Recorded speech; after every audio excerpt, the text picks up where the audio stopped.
Sindepres Entrevista de hoje vai conversar com Sandro Rodrigues. Ele é contador, economista e sócio fundador da Atende Consultoria. Nós vamos falar sobre Imposto de Renda 2017.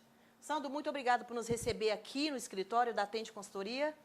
Ora, Cleide, nós que agradecemos, é uma honra muito grande aqui para nós. Estamos à disposição, tentando aí responder as perguntas. É verdade. A ideia aqui do programa, Sandro, é tentar esclarecer algumas dúvidas, claro, porque a gente não tem a oportunidade de responder todas as dúvidas sobre esse assunto, né? Então, todos os anos a gente procura aqui elucidar algumas coisas. Vou aproveitar aqui o seu conhecimento para, em 20 minutos, a gente tentar explicar aqui as principais dúvidas sobre esse tema. E, para começar, 2017... a gente tinha uma expectativa muito grande aí da Receita fazer uma revisão, né, nas suas alíquotas, enfim. Isso não aconteceu. Quais foram, então, as principais mudanças que a gente pode destacar aqui, Sandro, em relação a este ano de 2017?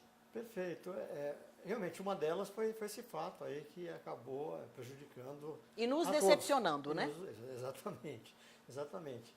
Com isso, o universo de declarações serão maiores, né, de declarantes, por conseguinte, e todos passarão a pagar mais, né, por conta dessa não atualização. Eu até diria que essa é a grande ou falta de mudança, né? É verdade, né? Assim, com relação à legislação, um grande destaque é para os dependentes, que a partir dos 12 anos, para poder ser considerado como dependente, tem que possuir o CPF. Isso sim é novo. Isso é rigorosamente novo e há uma tendência que ano a ano a Receita vai reduzindo essa idade com o objetivo de ter todo o controle dos dependentes alimentandos Essa mudança, Sandro, tem a ver, por exemplo, com a falta de controle da declaração de pai e mãe, colocando os mesmos dependentes? Ou seja, isso era um grande problema na Receita? Eventualmente pode ser que sim. Às vezes, até por falta de conhecimento, o marido lança os filhos e a mulher faz uma declaração em separado, também faz, né? E não pode. Até pode, no caso, um casal ter 2 filhos, a mulher lança um filho e o marido lança o outro filho, está perfeito. O que não pode é lançar os 2, e às vezes acontece por falta de maiores conhecimentos. Mas há também esse tipo de declaração, colocando o mesmo dependente em declarações individuais, como uma forma de lesar essa questão, não é? Isso também existe, né? Se houver dolo, pode haver essa possibilidade, sim, à medida que o fisco tem mais dificuldade em ter esse controle. Então, pensando numa questão mais de dolo, poderia haver sim. E, por outro lado, também o fisco pode notificar esses declarantes, né, esses contribuintes, e aí a multa é muito pesada por conta de má fé em dolo, né. Sandro, não é uma mudança, né? A gente até falou isso no comecinho, mas em quanto por cento foi a revisão aqui desse ano? A revisão... Desculpa, Cleide. Em quanto por cento que foi essa revisão desse ano? Que não foi uma revisão, na verdade, né? Na verdade, não foi revisão. Foi tão insignificativa que... de alguns valores só, de alguns valores limite. Salvo engano, foi de 1,54 a atualização mínima, né? Foi mais para ajuste de números. Mas o principal, que é a tabela, não mexeu, consequentemente, né? Pouquíssima alteração houve e os contribuintes vão ter que pagar essa conta aí. Em pleno ano de crise total, né? Exatamente. Sandra, eu queria que você falasse um pouquinho também sobre, por exemplo, isso, na verdade, é o que o brasileiro quer mais saber, né? Quando se fala de declaração de imposto de renda. Como é que a gente pode, né? Quais são os critérios e as formas que a gente consegue pagar menos imposto de renda? É sempre dito todo ano, mas assim, eu sei que são vários fatores e eu queria deixar aqui alguns que são os principais que a gente pode considerar. Bem observado sim. Sempre o passo primeiro é ver se é mais interessante fazer a declaração quando o casal trabalha, né? Em conjunto ou separado, esse é um fator que pode determinar mais ou menos o imposto. O outro é observar os gastos dedutíveis, que são inúmeros, e há limites, né? Por exemplo, dependentes, gastos com instruções, sempre por dependente, né?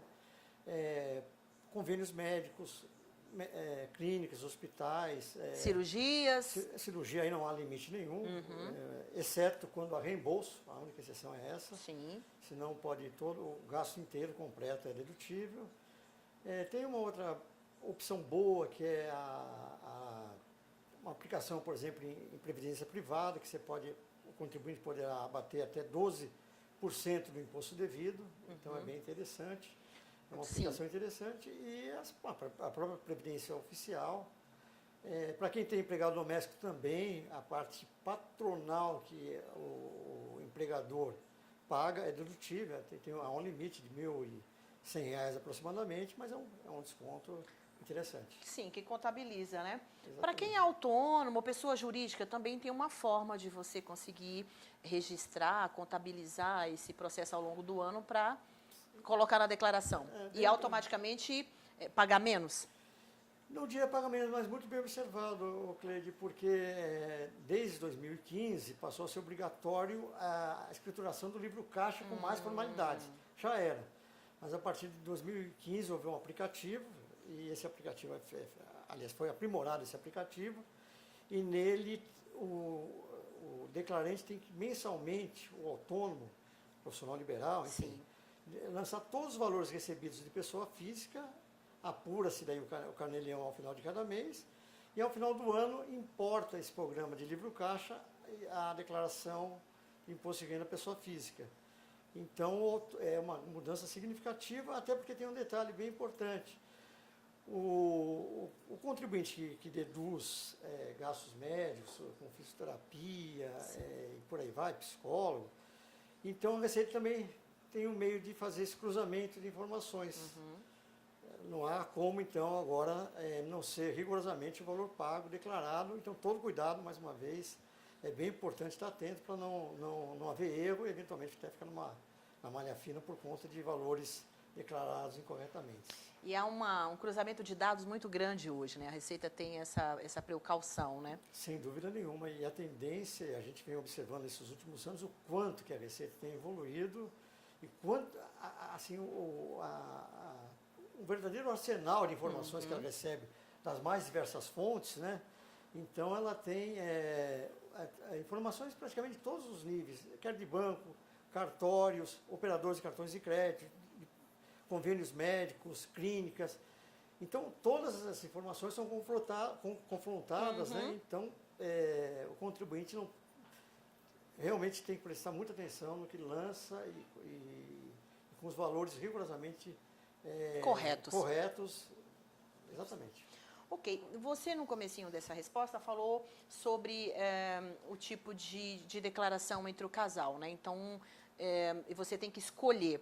Existem dois tipos de declaração, simplificado e o completo. Como é que funciona para quem vai adotar o simplificado? Quem é que deve adotar o simplificado, por exemplo? Sim, perguntas sempre bem oportunas, né? O simplificado, pelo próprio nome diz, é uma declaração mais simples, né?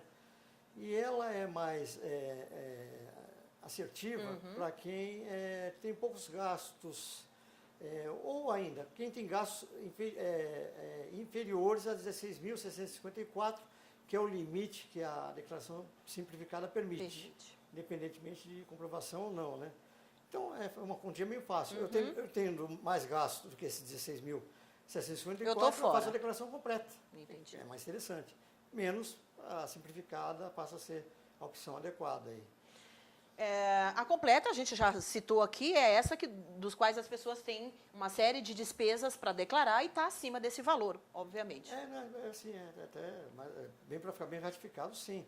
Para poder deduzir todos esses gastos, nós falamos há um pouco atrás, aí, a declaração completa é a declaração adequada e apropriada para se fazer e abater todas as despesas e gastos dedutíveis. E também a mais complexa, onde as pessoas têm que ter bastante cuidado, né? Exatamente. Ok. A gente vai para o nosso intervalo e voltamos em 1 minuto. Com o conceito único de qualidade em atendimento, no que há de mais moderno no ramo de odontologia, o Centro de Referência Odontológica Sindepres deixará você de boca aberta. Nossa infraestrutura oferece atendimentos em todas as nossas 18 subsedes no estado, além dos consultórios em Santo Amaro, Salto, Bragança Paulista e Mogi das Cruzes. Para facilitar a vida do trabalhador, o Sindepres também possui os odontomóveis, veículos odontológicos totalmente equipados que atendem diretamente em seu local de trabalho. E para você que não é associado, não perca tempo e associe-se para desfrutar deste benefício. Mais informações pelos telefones 0800 55 26 23 ou 11 31 13 0500. Site www.sindepress.org.br. E-mail benefícios@sindepress.org.br. Centro de Referência Odontológica Sindepress, distribuindo sorrisos.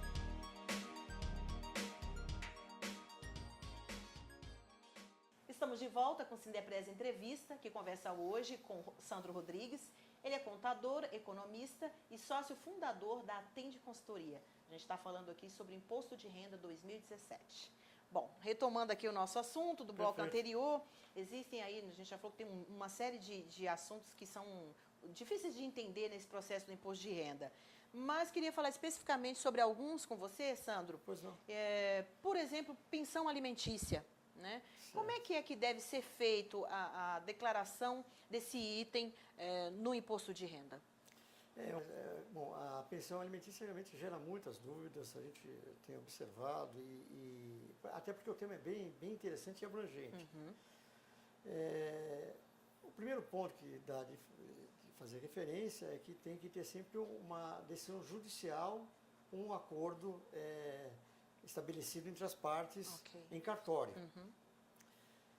Porque há também o que a gente observa, que às vezes marido e mulher fazem o acordo verbalmente e na prática o fisco glosa porque não tem um amparo legal. Né? É verdade, funciona de forma bem informal. Bem informal e que casais falam, não se deu muito bem, vamos fazer assim e vai abater o fisco glosa e não tem absolutamente como se defender em relação a isso.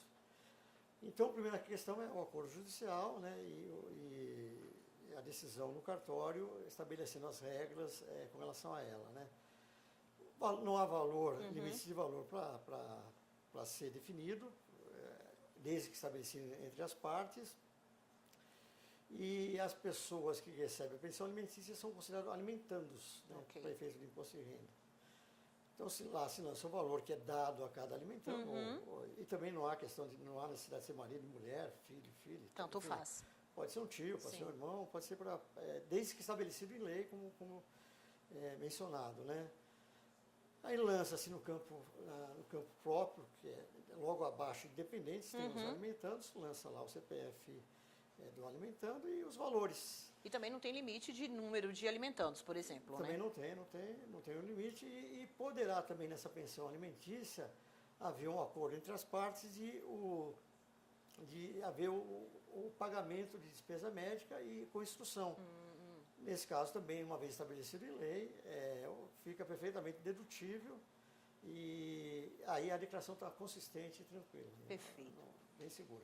Sandro, tem outro item também que é bem confuso, né? Que é a questão da compra de imóvel. E aí eu queria que você explicasse aqui para a gente um pouquinho, uma vez que a gente não consegue se aprofundar muito, né? Mas, por exemplo, na compra de um imóvel à vista, qual que é o critério de declaração? E na compra de um imóvel financiado, eu imagino que seja diferente. Sem dúvida, são situações diferentes, né? À vista é bem simples. O valor do imóvel vai ser o valor da escritura.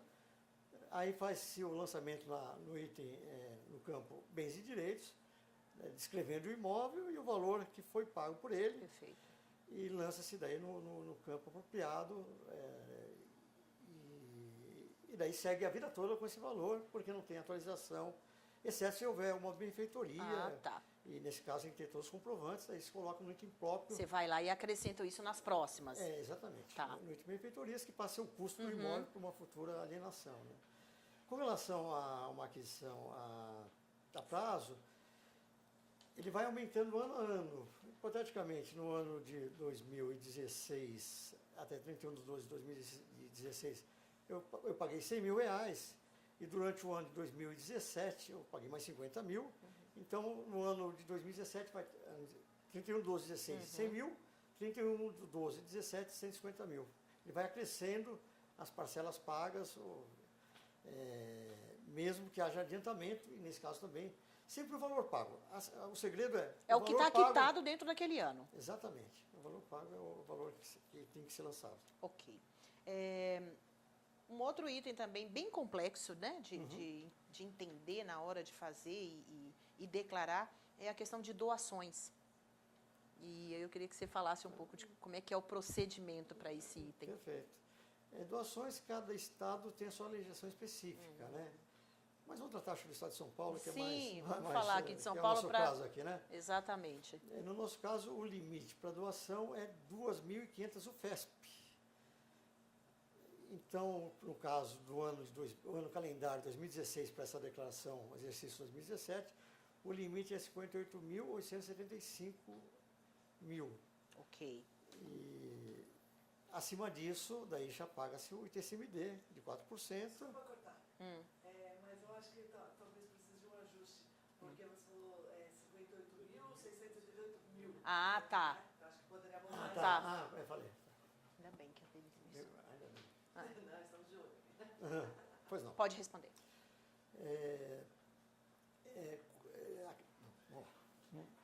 O ITCMD era uma legislação estadual, né? Cada estado tem a sua legislação própria. Mas vamos falar do estado de São Paulo, né? Sim. Acho que é o caso aqui, né? Ao menos nesse momento. Então, o limite é sempre estabelecido de acordo com o FESP, que é uma unidade do estado de São Paulo, que anualmente tem a atualização. Ok.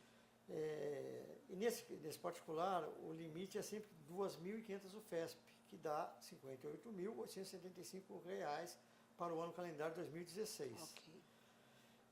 Então, até esse limite, até esse valor, o donatário não tem que pagar imposto nenhum, que seria o ITCMD, no caso, né? Acima dele, sim, daí tem que haver o pagamento. Outro dado importante é que tanto o doador como o donatário tem que fazer os lançamentos nas suas respectivas declarações de imposto de renda. Aí a checagem, o confronto, né, e tanto de acordo. É aquela informação que a gente já falou, tem que bater, Tem né? que bater, exatamente. Qualquer informação desencontrada pode ser motivo de ficar na malha fina, né? E ninguém quer isso, né? Porque ficou na malha fina, é uma dor de cabeça, Dor né? de cabeça é um desgaste muito grande. Dentro dessas questões, até porque existem várias, mas a gente não vai ter a oportunidade de explicar todas, eu queria falar um pouquinho sobre a questão de ganho de capital. Como é que é o processo para declarar? O ganho de capital tem qualquer questão de venda de bens móveis ou imóveis, ele está sujeito ao ganho de capital. Mas o mais comum é venda o ganho de capital em imóveis, né, que a gente percebe também que as dúvidas são muito recorrentes. E nesse caso, algumas peculiaridades. E vamos a elas, então. Ok.